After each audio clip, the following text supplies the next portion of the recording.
Hello, today we are going to talk about energy conservation. This is very important for pulmonary patients because you use more energy just to breathe than somebody who doesn't have a lung disease. So about 10% more energy just towards your respiratory system, just to breathe. So finding other ways that we can conserve that energy and make sure that we're not running out of energy doing the things that we have to do every day, and we have some energy left over to do the things that we want to do.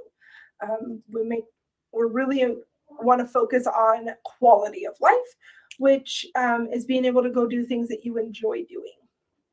So energy conservation, there's 4 P's that you're going to want to remember. So prioritize, plan, pace, and position. So prioritizing is making a list of things that need to get done. So I have a whole list of things that need to get done. Today, these have to get done, and then this has to get done this week, and this has to get done this month. So maybe on your list, you have grocery shopping, laundry, and mowing the lawn. You're not going to want to do all of those in the same day because you're going to get overly tired and then be wiped for a few days after that. So what you're going to want to do is figure out what needs to get done.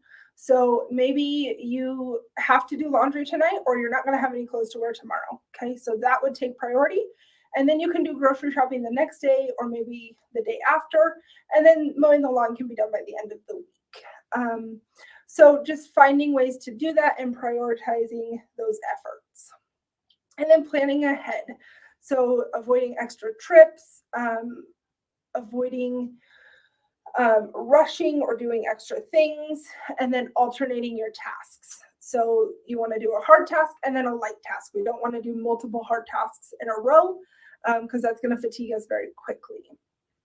So things like maybe we're going to do laundry. So putting it in the washer and the dryer can take a lot of energy, and pulling it from the dryer. So maybe in between those things, I'm going to sit and chop vegetables for dinner.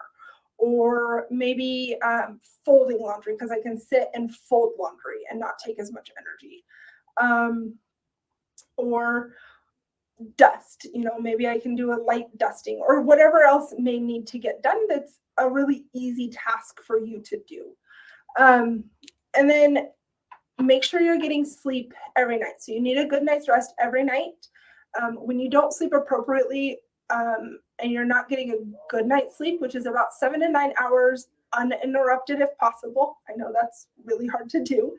But the more sleep you can get and the better that is, the better you're going to feel the next day and the more energy you're going to have. And then pacing. So pacing yourself, this comes in plan with planning ahead to leave early enough that you don't feel like you're rushed.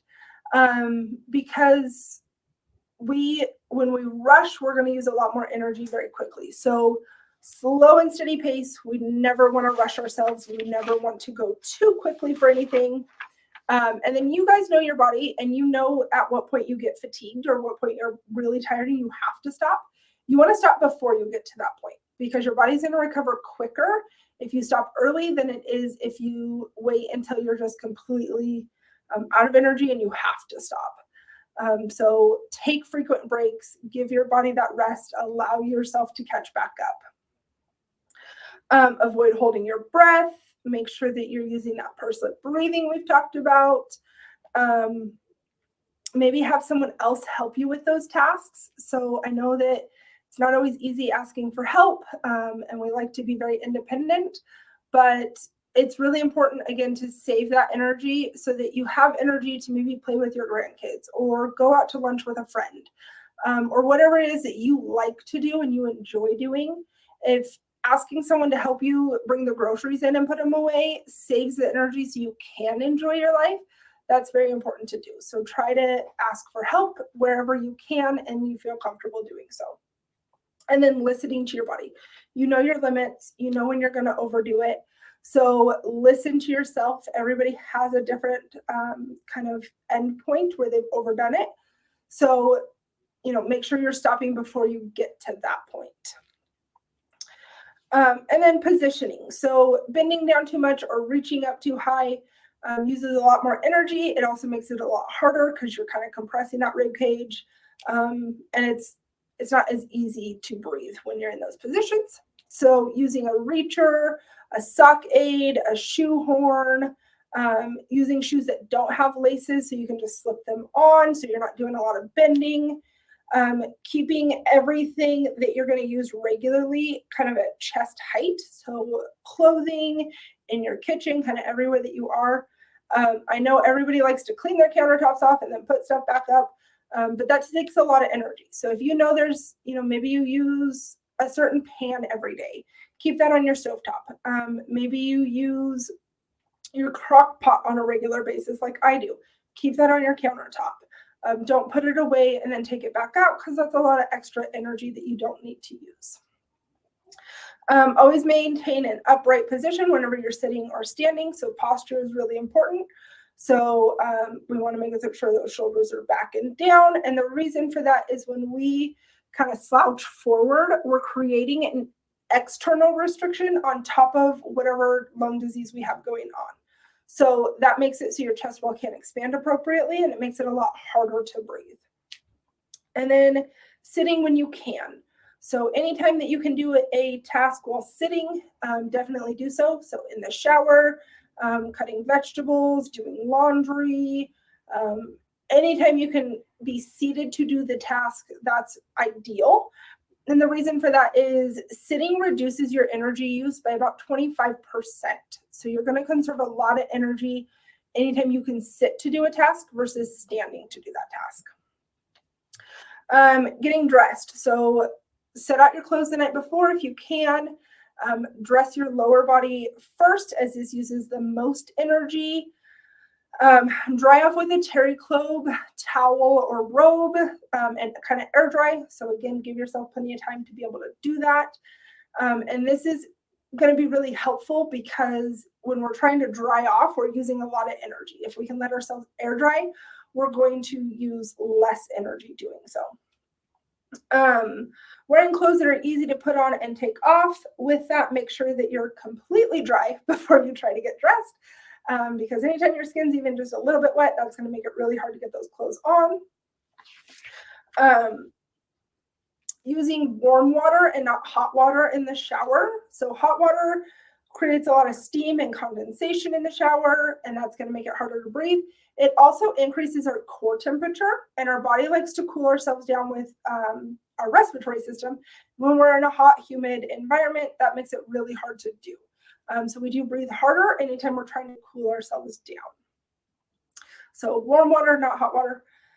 Shopping, make a list and organize that list by department. So I recommend patients do this so that you're not walking back and forth through the grocery store like I do, so that you kind of save that energy just going down the rows.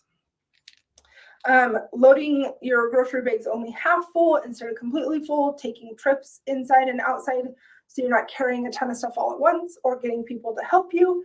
Consider using a delivery service or curbside pickup. This is what I do. I don't like going to the grocery store. I never have. So every chance that I get, especially with a 5-year-old, I use curbside pickup or delivery services for my groceries. So a lot of places do free curbside pickup. Most delivery places are about $10 a month for a delivery service. So again, kind of whatever works for your budget and your lifestyle, looking into that. And then with housework, making your bed, make one side of the bed and then the other. Don't try to, go back and forth because that's going to use a lot more energy than needed. Clean one room at a time versus bouncing between different rooms all over the place. After washing the dishes, if you hand wash your dishes, let them air dry. Otherwise, let them, dry in the dishwasher. Have all of your work in front of you instead of to the side of you, because again, this turning position uses a lot more energy, and you're creating a restriction in your lungs that makes it harder to breathe every time we do that. And then sliding versus lifting objects whenever you can. So it's easier to push something or pull something than it is to pick it up and lift it. cooking, make sure you gather all of the utensils and ingredients before you start. Make larger meals all at once, so you can take one day a week and you meal prep for the whole week. And you can store those in the freezer, and maybe those are crock pot meals so that you don't have to cook throughout the day, because cooking can take a lot of energy, and then you tend to not want to eat afterwards, and you're not kind of fueling your body again, because our food is our fuel. So if we're using all of our energy to cook and we're not eating anything because we're too tired, that's just going to exacerbate that problem. And then paper plates, paper cups if you can, to eliminate the need for dishes and dishwashing.